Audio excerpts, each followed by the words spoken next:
할렐루야. 저는 설교할 때 한 가지 소망이 있습니다. 그 소망은 뭐냐면요, 저 혼자만 설교하고 끝나는 게 아니라 여러분들도 함께 이 설교에 동참할 수 있었으면 좋겠다라는 생각이에요. 그것은 무엇이냐면 할렐루야 했을 때 여러분들이 아멘 하고 여러분의 곳으로 그 말씀들을 취할 수 있었으면 좋겠어요. 할렐루야. 이게 막 억지로 해서는 안 되는 일이에요, 물론. 그러나 여러분들이 그렇게 하나님 앞에 말씀을 들으면서 반응하면서 여러분들이 설교를 듣다 보면 여러분들의 마음 가운데 그 말씀이 더 새겨질 거예요.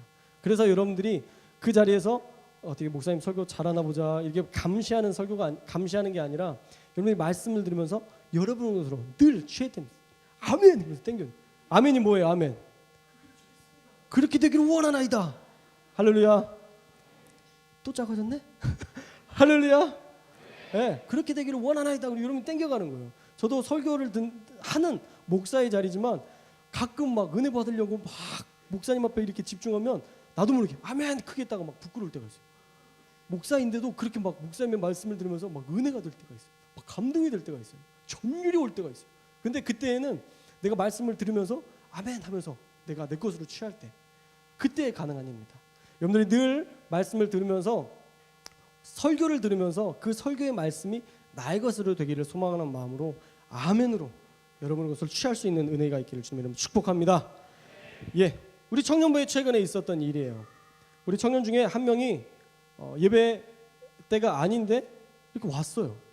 그리고 저는 이제 신방을 가려고 나가는 중에 여기서 기도를 하기 시작하더라고요. 기도를 하기 시작해서 우리 청년이니까 마음이 걸리잖아요. 아, 무슨 일이 있나? 평일에 이렇게 올 일이 별로 없을 텐데 무슨 일이 있나? 마음에 걸렸지만 그래도 이제 신방이 있어야 되니까 일단 보고 나가려고 하는데 이 울음소리가 들리기 시작하는 거예요. 막 진짜 대성통곡하는 그런 울음소리가 들리기 시작해서 아, 그냥 가면 안 되겠다는 생각이 들더라고요. 그냥 가서는 도저히 안 되겠다는 생각이 들어서 다시 들어왔어요. 들어와서 기도 끝날 때까지 기다렸다가 나가는 길에 같이 이야기를 나누고 힘든 것들에 대해서 같이 대화를 했습니다. 그런데 그 청년이 자신의 사정에 대해서 다 이야기를 하더라고요. 무엇 때문에 자기가 이렇게 힘들어하는지, 무엇 때문에 그렇게 괴로워하는지 이렇게 이야기를 하더라고요. 그때 제가 그 청년에게 이렇게 이야기를 했습니다. 이미 끝난 거라면 어쩔 수 없는 거지만, 이미 결과가 다 나와서 이제 더 이상 어떻게 할 수 없다면 우리가 어떻게 할 수 없지만 아직 결과가 나오지 않았으니까, 물론 가능성은 희박하지만 아직 결과가 나오지 않았으니까 한번 기도해보자. 나중에 결과가 나왔을 때 그때 절망하고 절규는 그때 하고, 우리 아직 결과가 나오지 않았으니까 한번 결과 나올 때까지만 한번 기도해보자. 그렇게 이야기를 했습니다. 그리고 신방을 같이 만나서 밥도 먹으면서 요즘은 좀 어때졌냐. 근데 똑같아요. 상황이 똑같더라고요. 여러분들 한번 목회 안 해보셨죠? 시간 되면 꼭 한번 해보세요. 이게 얼마나 내 일이 아닌데도 얼마나 마음이 아픈지 몰라요. 이걸 내가 정말 돈만 있어서 막 내가 막 이건희 회장처럼 돈이 많아서 돈 어렵다고 그래 자, 괜찮아. 자 5천만 원 이것만 해결이 되겠지. 막 이렇게 해주고 싶어. 제 마음 같아서 정말 저는 정말 그런 꿈도 꿨어요. 하나님 목회자가 좀 돈이 많았으면 좋겠습니다. 그래서 정말 힘들어하는 사람들을 늘 도울 수 있었으면 좋겠다. 정말 그런 생각하는데 현실은 아니잖아요. 현실이 아니니까 더 마음이 아픈 거예요. 이 청년의 현실과 나는 도와줄 수 있는 게 아무것도 없는 그 현실이 너무 마음이 아프더라고요. 그러면서 신방을 할 때마다 기도하자. 아직 끝나지 않았지 않냐. 기도하자. 조금만 더 기도해보자. 계속 늘 희망을 그 친구에게 주었습니다. 그 청년이 그렇게 힘들었던 이유는 뭐냐면 지금까지 돈을 아껴서 5천만 원을 모았대요. 그리고 그 5천만 원을 모아서 너무 기쁜 마음에 전셋집을 얻었어요. 전셋집을 얻었는데 그 전셋집이 경매로 넘어가게 됐다라는 거예요. 절망적이잖아요. 절망적인 상황이잖아요. 얼마나 마음이 어려웠겠어요. 오직 어려웠으면 그 평일에 교회에 와서 울면서 그렇게 기도를 했겠어요. 더 안타까운 사실은 뭐냐면 우선순위 5번째까지는 그래도 전세자금을 다 받을 수 있었대요. 근데 6번째인 거예요. 얼마나 마음이 아파요. 어떻게 괜찮아졌어? 상황은 어때? 똑같아요 목사님. 그래 내가 잘못한 것 같아요. 내가 뭐 도와줄 수 없는 그 형편을 내가 잘못한 것 같고 늘 전화 신방을 하면서도 늘 마음이 안타깝더라고요. 그래도 항상 마지막엔 그렇게 이야기했습니다. 아직 끝나지 않았으니까 기도하자. 아직 끝난 게 아니니까 기도하자. 저번 주 화요일에 제게 그 청년이 전화가 왔습니다. 그리고 제가 이제 성결동산에서 기도회, 우리 권사님들이랑 기도회를 해야 돼서 그 전화를 받지 못했어요. 그리고 나서 문자가 왔는데 확인을 못했어요. 그리고 기도가 다 끝나고 나서 이제 핸드폰을 다시 열어서 그 친구의 문자를 봤는데 이런 문자가 와 있었습니다. 목 좀 죽이게. 목사님, 하나님께서 기도를 들어주셨어요. 경매로 집이 팔렸는데 제가 6번째 순이라 사람들이 못 받을 거라고 했는데 저는 끝까지 기도하고 믿고 기다려보겠다고 했어요. 그런데 정말 딱 6번째 순위까지만 전세금 전부를 돌려준다고 하네요. 감사합니다. 저를 위해 마음 써주시고 기도해 주셔서 감사합니다. 그렇게 문자가 왔어요. 그래서 제가 단문을 이렇게 보냈습니다. 할렐루야 느낌표 7개. 막 전율이 오는 거예요. 전율이. 그 성결동산에서 기도 끝나고 딱 왔는데 이 문자를 딱 보는데 기도야. 기도 외에는 이런 류의 능력이 나올 수 없다. 막 그런 막 감격이 들면서 막 소리를 질렀어요. 그리고 바로 전화해서 야, 내가 기도하자고 그랬잖아. 하나님이 들어주신다. 그 전에는 왜 안 될까 막 이렇게 생각하다가 되니까 그때서야 하나님 살아계셔. 막 선포하고 난리가 났어요. 정말 할렐루야 아닙니까? 놀랍게 역사하시는 하나님을 찬양할 수밖에 없었습니다. 지치지 않고 기도했더니 하나님이 이렇게 응답하신 거예요. 그런데 이런 고백이요 한두 명의 고백이 아닙니다. 제가 사역을 하면서 얼마나 많은 청년들이 저에게 이런 고백을 했는지 모릅니다. 그런데 똑같이 모두가 이런 고백을 할 수 있었던 청년들의 똑같은 상황은 뭐냐면 지치지 않고 기도했다라는 거예요. 지칠 상황이 수없이 나타나는데도 불구하고 그들은 지치지 않기로 결단하고 기도했다라는 거예요. 그리고 나중에 하나님이 그 놀라운 결과를 보여주셨다라는 것입니다. 하나님은 지치지 않고 기도하는 자의 기도를 들어주십니다. 할렐루야. 지치지 않고 기도하는 자의 기도를 들어주세요. 오늘 18장 1절 말씀에서도 이렇게 얘기하고 있습니다. 우리 함께 읽어볼까요? 시작.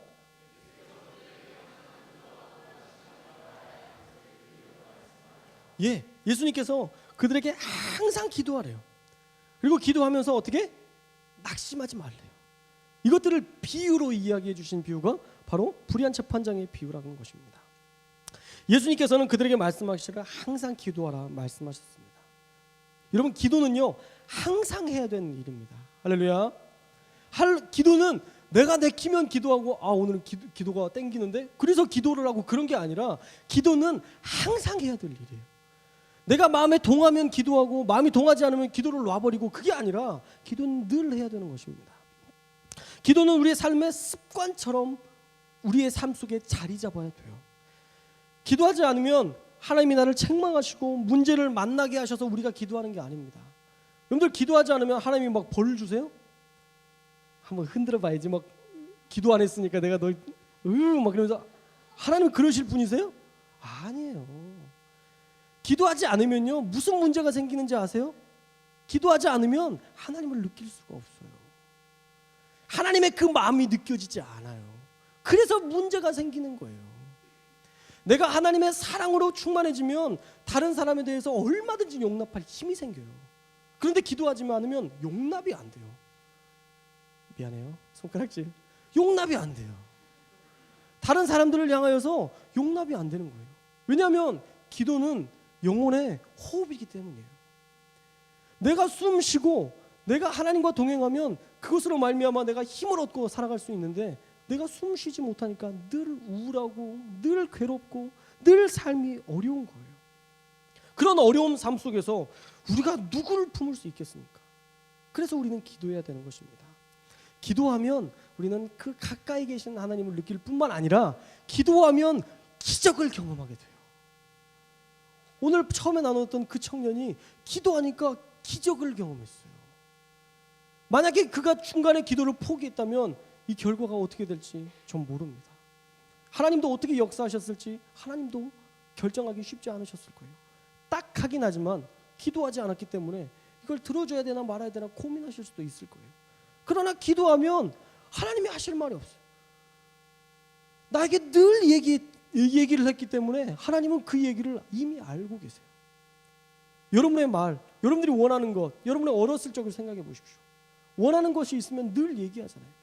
우리 예건이만 해도 원하는 게 있으면 늘 얘기해요. 아빠 쿠키런 딱지. 그게 뭐라고? 나에게 늘 크리스마스 그 즈음에서 저에게 늘 얘기했던 게 쿠키런 딱지예요. 쿠키런 딱지. 본 적도 없어요.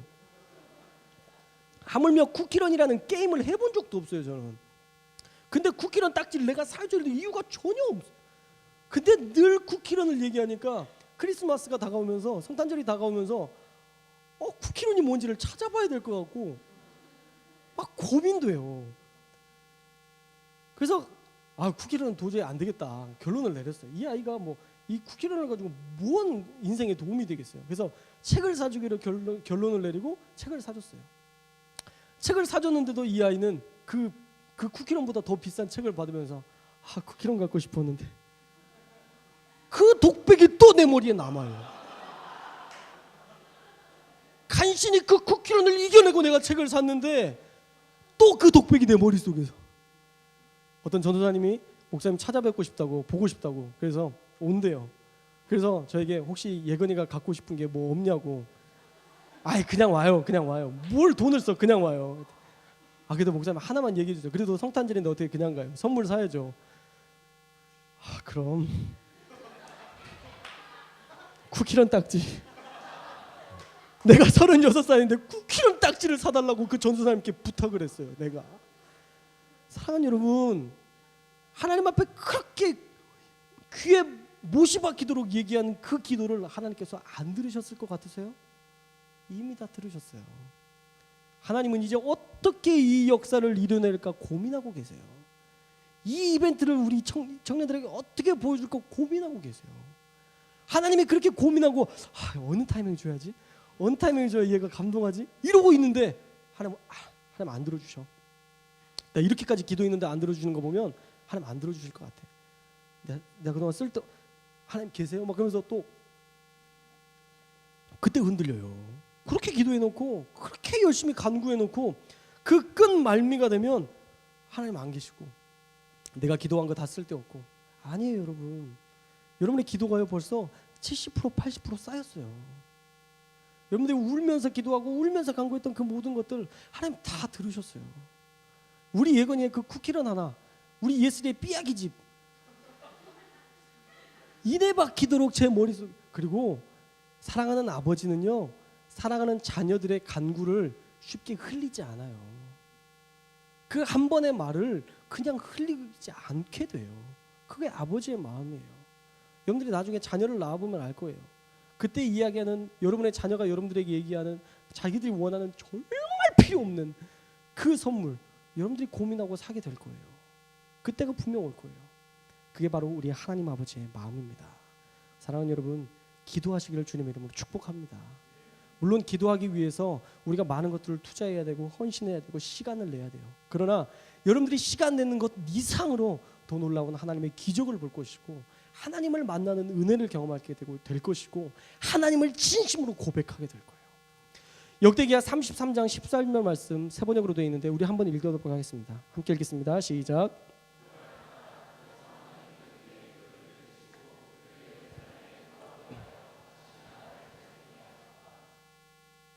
다음, 그제서야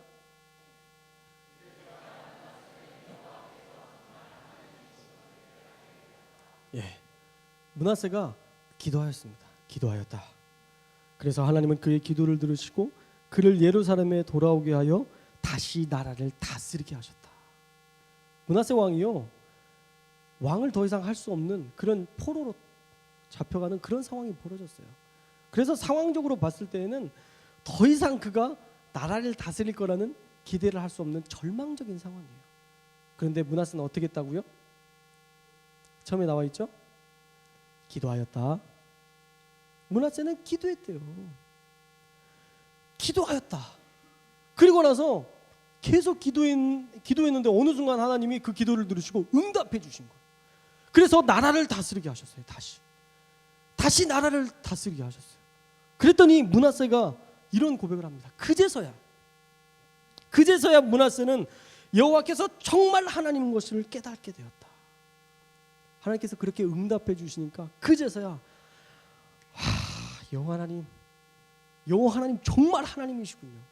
주님만이 하나님이시군요. 그렇게 고백할 수 있게 되었다라는 거예요. 사랑하는 여러분, 우리가 하나님 앞에 기도하면요, 이 므낫세의 고백처럼 언젠가 정말 하나님은 하나님이세요. 하나님 정말 놀라우신 분이십니다. 하나님 정말 위대한 분이십니다. 여러분들이 그렇게 고백할 수 있는 그 날이 분명 오게 될 것이라는 것입니다. 여러분들이 믿음으로 주님 앞에 기도하는, 늘 기도 가운데 사시기는 주님의 자녀들이 되시기를 주님의 이름으로 축복합니다. 또 우리가 기도할 때에 우리는 하나님의 전능하심을 기대하면서 기도해야 돼요. 하나님은 불가능이 없는 분이십니다. 내 사전엔 불가능이란 없다. 누가 얘기했어요? 나폴레옹이 불가능이 없다고 했는데 그거는 나폴레옹의 말이 되어서는 안 되고요, 하나님의 말이 되어야 합니다. 나폴레옹에게는 영원히 사는 것이 불가능했습니다.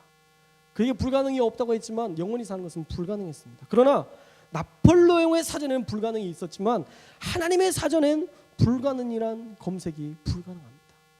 하나님의 사전에, 하나님의 능력 가운데 불가능이 뭐가 있겠어요? 온 우주 만물을 말씀으로 창조하시는 그 하나님의 능력, 그 하나님의 권세가 도대체 그 어떠한 것으로 불가능한 일이 될 수 있겠습니까? 불가능이란 있을 수 없는 일입니다. 만약 불가능했다면 우리 스스로가 불가능하다 여긴 것, 그래서 하나님의 역사가 일어나지 않았을 것입니다. 우리가 불가능하다고 여기지 않고 하나님을 믿는 믿음으로 도전했다면 하나님은 반드시 역사하셨을 거예요. 그러나 우리는 그렇게까지 기도하지 않는다라는 것입니다. 우리가 늘 주님 앞에 그러한 기도를 드릴 수 있었으면 좋겠습니다. 지치지 않는 기도, 또 낙심하지 않는 기도, 하나님을 바라보면서 하나님을 의지하면서 하나님의 그 전능하심을 기대하면서 하는 그 기도, 여러분들이 그 기도를 늘 하실 수 있기를 축복합니다. 또 우리가 기도할 때 해야 되는 것은요, 낙심하지 말아야 돼요. 왜 기도하면서 낙심하십니까, 여러분? 낙심하면서 기도하면서 낙심하는 게 얼마나 하나님을 향한 의심과 하나님을 위한 불신뢰인지 아십니까?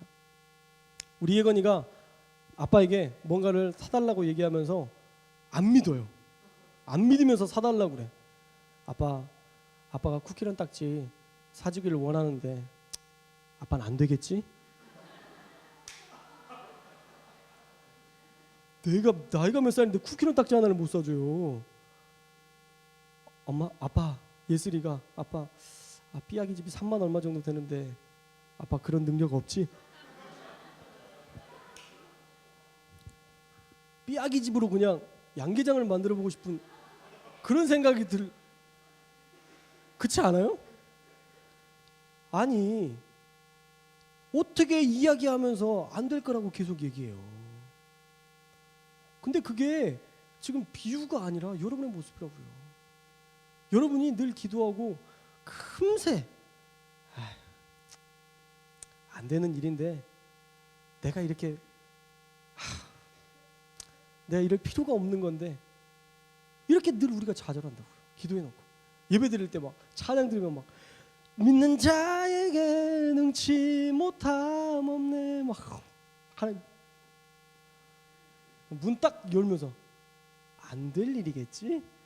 그러면서 다시 의심하고 돌아가는, 그게 늘 우리의 모습이었다라는 거예요. 사랑하는 여러분, 여러분들이 지치지만 않으면 하나님은 늘 여러분들과 동행하시고 반드시 역사하실 것입니다. 그 시기와 기한은 하나님께서 정하실 일이지 여러분들이 정할 일이 아니에요. 하나님이 어느 순간 그것들을 분명히 여러분들에게 보여줄 그때가 올 텐데, 그때까지 우리의 역할은 기도하는 거예요. 우리가 무언가를 막 얻기 위해서 몸부림치는 게 아니라 기도하는 거예요. 기도하는 것까지가 우리의 몫이고요, 그 기도 후에 응답하시는 것은 바로 하나님의 몫입니다. 또 기도해야 될 이유가 나와요. 어떤 도시에 하나님을 두려워하지 않고 사람을 무시하는 재판장이 있었대요. 오늘 본문의 말씀이죠. 그런데 그 한 과부가 자주 그에게 가서 내 원수에 대한 원한을 풀어달라고 청하니까 귀찮아졌어요. 저에게 맨날 어떤 사람이 와서 청한다고 생각해보세요. 여러분들에게 맨날 카톡 와서 나 이거 좀 해줘, 이거 좀 해줘, 나 이거 좀 내 원한이야, 그러면서 막 얘기를 한다고 생각해보세요. 얼마나 귀찮겠어요. 한두 번도 아니고. 한두 번이야 그래요. 한번 생각해 볼게요. 여러분들 재판장이어서 그래요. 또 재판장 권한이 있으니까 좀 이 권세가 있는데 막 천박하게 얘기할 수 없잖아요. 그만하세요. 막 이렇게 할 수 없잖아요. 그러니까 막 제가 한번 고려해 보도록 하겠습니다. 한번 심의를 거쳐 이렇게 하도록 하겠습니다. 한두 번이지. 나중에 이제 귀찮은 거예요. 그래서 이 불의한 재판장이 귀찮아져서 속으로 이렇게 생각합니다. 내가 하나님도 두려워하지 않고 이 하나님을 믿지도 않는 사람이에요. 내가 하나님도 두려워하지도 않고 사람도 나보다 높은 사람이 없는데 이 과부는 나를 너무 괴롭게 하는구나. 내가 그 원수를 이번에 풀어줘야 되겠다. 내가 이 원수를 이번에 갚아줘야 되겠다.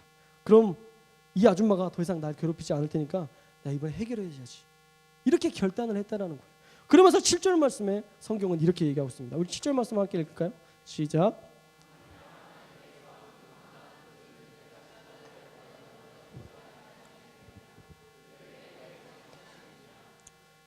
불의한 재판장도 귀찮아서 그 문제를 들어주는데 하물며 너희를 사랑하는 내가 이 문제를 해결해 주지 않겠느냐. 이 의미예요. 불의한 재판장은 귀찮아서 그 문제를 해결해 주지만 하나님은 여러분들을 너무 사랑하셔서 그 문제를 해결해 주신다라는 거예요.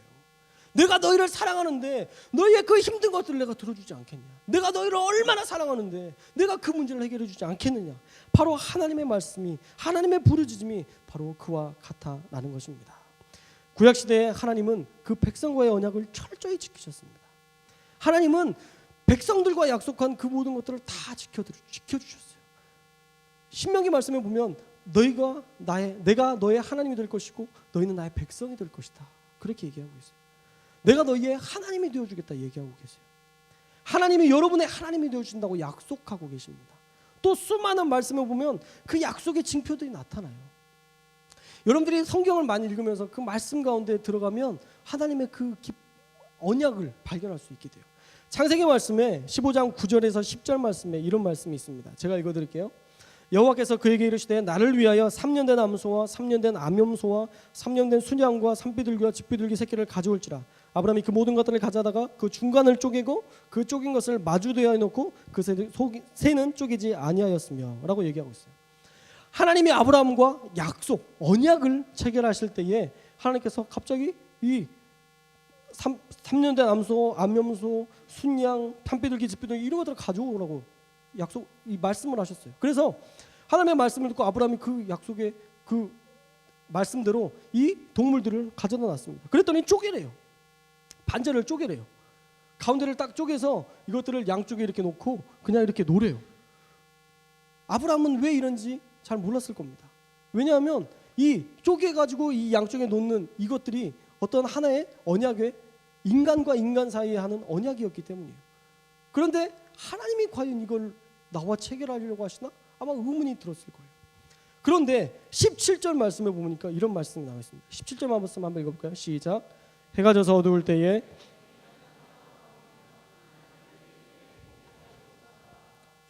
횃불이 쪼갠 고개 사이로 지나갔대요. 횃불이. 이게 무슨 의미예요? 바베큐예요? 그렇게 생각하시면 안 돼요. 이게 무슨 얘기냐면 하나님께서 그 사람과의 약속을 할 때 이 동물을 쪼갰던 일들이 있었습니다. 동물을 쪼개고 사람들이 그 사이를 지나가요. 그리고 나서 왜 그 사람들이 지나가게 하죠?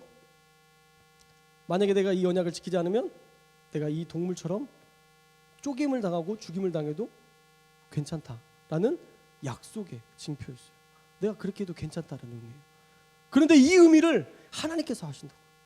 하나님의 횃불이 이렇게 지나가면서 그 동물 사이에 횃불로 이렇게 지나가시면서 하시는 하나님의 그 메시지가 내가 이렇게까지 너희에게 언약하겠다라는 거예요. 하나님이 우리에게 약속해 주신 것을 우리에게 그렇게 하지 않으셔도 돼요.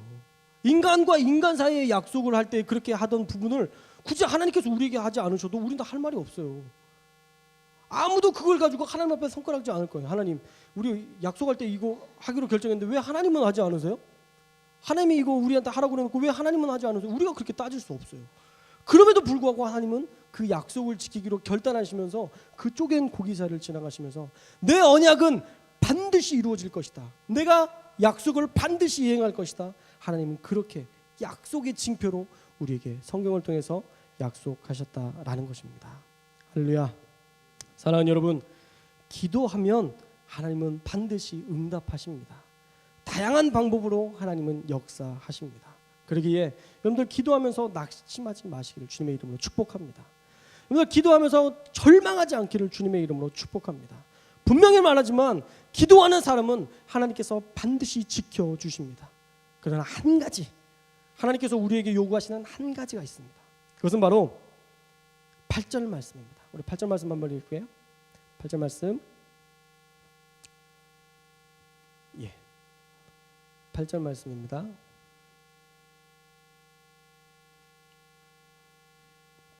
읽겠습니다. 시작.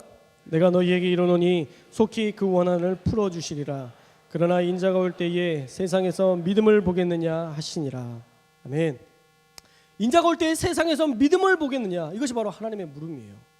여러분들이 기도하면서 믿음을 가지고 기도하느냐 아니면 그냥 억지로 기도하느냐, 그걸 하나님이 다 아신다는 거예요. 그런데 여러분의 기도 가운데 그 기도가 정말 주님을 사랑하는 마음으로, 주님을 신뢰하는 마음으로 그렇게 기도하기를 소망한다는 마음이에요. 내가 언젠가 너에게 그 언약의 말씀들을 응답해 줄 때가 있을 것인데 내가 그때 믿음을 볼 수 있겠느냐, 내가 너희의 믿음을 볼 수 있겠느냐라는 의미예요. 믿음 없이 기도했는데 아마 안 들어주실 것 같은데, 그리고 근데 하나님이 들어주셨어. 하나님이 들어주셨어. 하나님이 살아계신 것 같아. 살아계셨다고요 지금까지. 여러분들이 기도하면서 하나님 앞에 구했던 그 모든 것들 하나님께서 다 들으셨다고요. 근데 그제서야 놀래요. 들어줘도 이상해. 내가 그렇게까지 열심히 기도하지 않았는데 들어주셨어. 그러면서 이상해하고. 아니에요 여러분. 왜 기도하면서 신기해하세요? 여러분 왜 기도하면서 너무 하나님 기도 들어주. 신기해하면 안 돼요. 당연한 것으로 여겨야죠. 신기했다면 여러분이 약간의 신뢰하지 않는, 약간의 낙심하면서 그렇게 기도했을지 모르겠어요. 그러나 정말 신뢰하는 분들은요, 하나님 제가 그러실 줄 알았어요. 이렇게 돼요. 여러분의 마음 가운데에 고백이 이렇게 돼요. 하나님 이번에도 제가 이렇게 들어주실 줄 알았어요. 하나님 너무 좋아요. 이게 된다고요.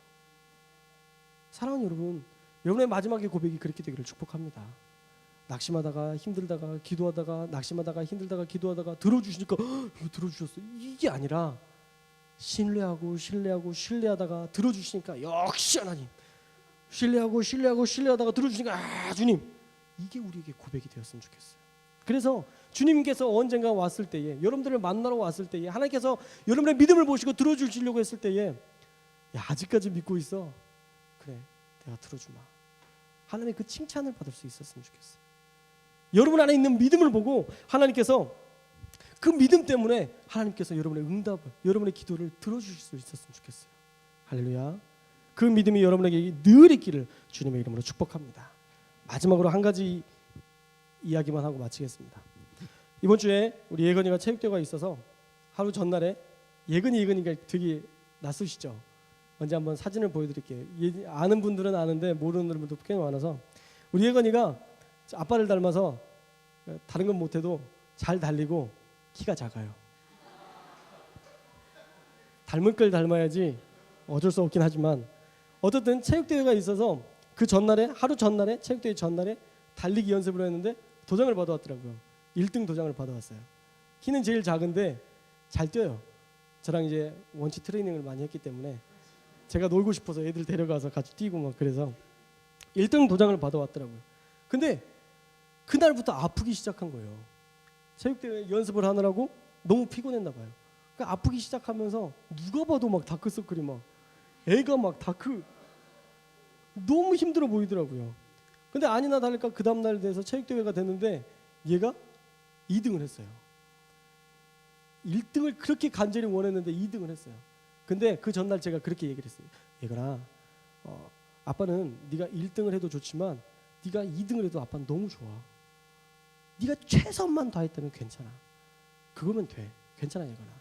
네가 오늘 1등을 해서 너무 잘했는데 내일 2등을 해도 상관없어. 아빠는 괜찮아. 네가 최선만 다했다면. 그랬는데 얘가 2등을 받아오니까 또 서운하더라고요. 한편으로. 얼마나 얘가 1등을 원할까. 얘가 1등을 하면 막 이게 아니라 얘가 1등을 하지 못해도 얼마나 서운한 마음이 들까. 그걸 생각하니까 좀 마음이 아프더라고요. 그런데 어떻든 2등을 하고 돌아왔어요. 이 예건이의 말로는 1등을 하고 싶어서 열심히 뛰었는데 몸이 지치고 몸이 힘드니까 다리가 풀리더래요. 중간에 다리가 풀려가 다리에 힘이 빠져가지고 못 뛰었대요.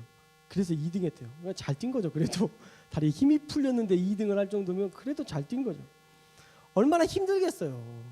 아이가 얼마나 힘들겠어요. 그런데 예건이가 저녁에 와서는 그렇게 힘든데도 저와 이런저런 얘기를 하면서 아이가 갑자기 막 뭔가를 적기 시작하더라고요. 막 적기 시작해요. 그래서 뭐하나? 예건아 너 뭐하냐? 그랬더니 아니야 비밀이야. 그러면서 막 적더라고요.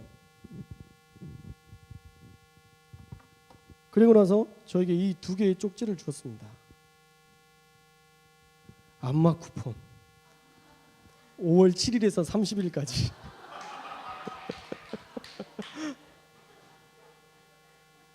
왜 이게 이렇게 잘라져 있는지 아세요? 뜯으면 이제 못 써요. 그래서 이렇게까지 만들어서 저한테 줬어요. 근데 얘가 다크서클이 여기까지 늘었어요. 누가 봐도 아파 보여요. 누가 봐도 얘가 안마해준다고 그러면 제발 참으라고, 너 닌길이나 맞으라고 옆에서 그렇게 얘기하고 싶을 만큼 그렇게 얼굴이 안 좋고 상황이 피폐한데 이 아이가 아빠에게 이걸 주고 싶다고 가져왔어요. 5월 7일부터 쓸 수 있는 쿠폰인데도 불구하고 아빠 지금 써도 돼. 아빠를 안마해주고 싶은 마음, 아빠를 사랑해서 안마해주고 싶은 그 마음으로 이 쿠폰을 2개를 만들어줬는데 이때 안 쓰면 얘가 서운할 것 같아서 그래 얘가 그럼 잠깐만 주물러줘. 잠깐만 이렇게 두드려줘. 그랬더니 와서 막 두드리고 이렇게 안마하는 그 모습에 울컥했어요. 울컥하면서 내가 하나님 앞에 이렇게 주님을 사랑하는 마음으로 나아가고 있나? 내가 늘 주님을 사랑하는 마음으로 주님을 생각하고 주님을 기대하고 주님을 그렇게 감동시키면서 내가 살고 있나? 그것에 대해서 정말 많이 고민하게 되었습니다. 하나님을 향한 사랑, 하나님을 향한 신뢰, 주님을 향한 믿음, 그 믿음이 우리 예건이가 나에게 보여줬던 그 믿음처럼 우리가 늘 주님을 향해서 그런 사랑의 모습으로 다가갈 수 있었으면 좋겠어요. 하나님을 너무 사랑하기 때문에 우리가 기도하는 것, 하나님이 너무 사랑스럽기 때문에 하나님과의 그 관계가 너무 형성되어 있기 때문에 분명히 하나님이 나를 도우실 거라는 그 분명한 신뢰, 우리 아버지라면 내 기도를 들어주실 거라는 분명한 그 믿음, 기도하면서 절대 낙심하지 않는, 낙심이 뭔지도 모르는 그러한 신뢰를 가지고 우리가 주님과 늘 그렇게 동행하면서 살 수 있었으면 좋겠다라는 그런 깨달음이 있었습니다.